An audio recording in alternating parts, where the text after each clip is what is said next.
In a quiet village surrounded by sugarcane fields and dusty roads, lived a schoolteacher named Dev. He was known as a strict man, not cruel, just disciplined. He lived alone in an old ancestral house at the edge of the village. The house had many rooms, but one room was always locked, always. Children whispered about it. What's inside? Gold, old secrets, maybe ghosts. Even adults were curious, but Dev never spoke about it. Every morning, he walked to the village school with a simple cloth bag. He taught honestly. He never took extra fees. He never showed off. But he never smiled much either.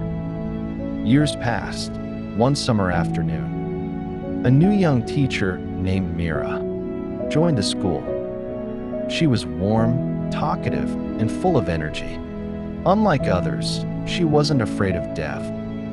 One evening, heavy rain flooded parts of the village. Some homes were damaged. The school building roof started leaking badly. The villagers gathered, worried. Repairing it would cost money, a lot of money. The headman announced they would have to wait for government support. No funds right now. Dev said nothing. The next morning, something strange happened. Dev walked into the village square, carrying a small wooden box. He placed it in front of the headman. "Use this for the school repairs," he said quietly. When they opened it, everyone gasped. Inside were bundles of money. Not a small amount. Enough to repair the school completely. The villagers were stunned. Where did this come from? "Dev, you never married, you never spent.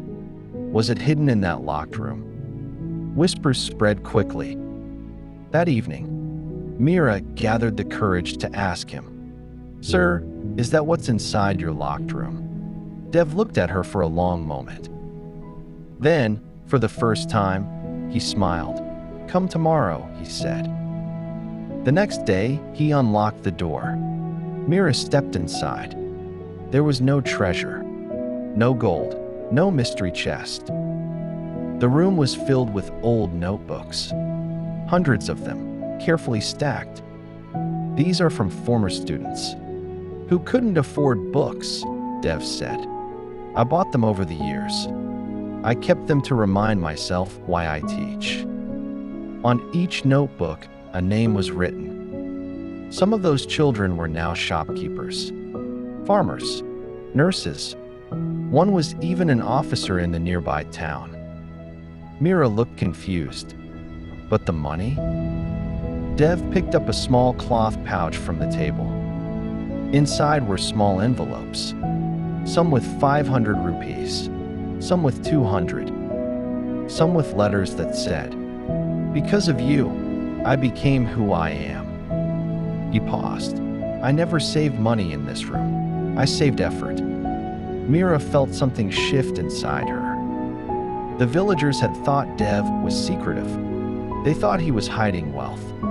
But the locked room was never about hiding. It was about investing quietly. That evening, the story spread across the village. Not about the money, but about the notebooks, about the children, about years of unnoticed effort. And for the first time in many years, when Dev walked through the village street, he wasn't called strict teacher, he was called foundation. The loudest success is often built on silent years. What you invest in people returns in ways money cannot predict. Real wealth is not stored, it is planted. Not everything locked is a secret. Some things are simply growing. Thank you for watching. If this story made you see success differently, please like, share, and subscribe. Your support helps us keep sharing meaningful stories. Until next time, take care and build something that lasts beyond money.